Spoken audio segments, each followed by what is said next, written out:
Et donc, on est dans ce schéma-là en disant il faut ouvrir, il n'y a pas que la formation standard, etc. Et on vous ouvre, d'ailleurs, je vais prendre ici, hop, 2 voies, on vous dit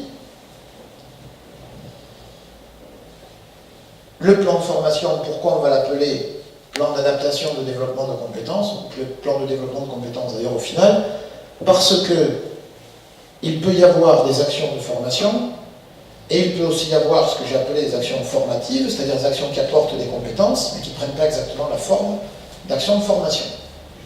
Donc, tout ce qu'on peut faire, c'est-à-dire de l'analyse de pratique, de la mise en situation, de l'information, de l'énonciation, etc. Bref, tout ce qui forme ou qui apporte potentiellement de la ressource que les gens peuvent transformer en compétences. Et il y a quelque chose que l'on va inclure dans la nouvelle définition de l'action de formation, c'est la formation, de manière officielle, en situation de travail. Alors là aussi, on a un chemin en 10 ans, parce que, un petit peu plus, en 15 ans, qui est assez impressionnant, parce qu'il y a 15 ans, on vous disait, quand vous faites de la formation, si c'est de l'adaptation au poste, on ne peut pas vous la financer, parce que c'est votre obligation, c'est le travail, etc. C'est pas de la vraie, en gros.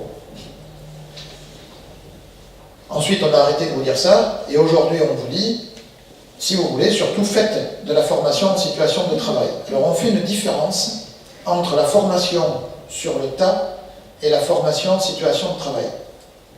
La formation sur le tas, c'est en gros les apprentissages naturels qu'on va avoir dès lors qu'on exerce une activité. Chaque fois que je fais quelque chose, je m'entraîne à mieux le maîtriser. Donc il ne s'agit pas de ça. Il s'agit de dire, à partir du moment où une activité est organisée avec une intention d'apporter des compétences, que ces compétences sont identifiées et qu'on va suivre ce qui se passe, c'est de la formation. Alors, vous voyez, donc j'identifie des compétences et je dis, sur cette situation-là, je vais encadrer le travail d'une personne, je vais le suivre, je vais lui donner ça comme objectif, je vais peut-être lui donner des tâches progressives, et à un moment donné, je mesurerai s'il a bien acquis la compétence ou pas. Et du coup, je peux mettre l'étiquette formation là-dessus.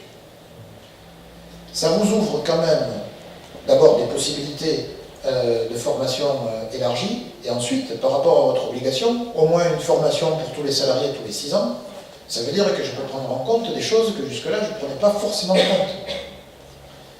Ça veut dire que la notion de formation interne, où souvent on mettait comme condition, il ne faut surtout pas que les gens soient sur leur poste de travail, ou au moins pas intégralement, etc. Là, on n'est plus sur ces critères-là, on est sur le critère, la formation en situation de travail est possible, à condition que ce ne soit pas simplement le travail, mais qu'il y ait une organisation pédagogique qui aille avec.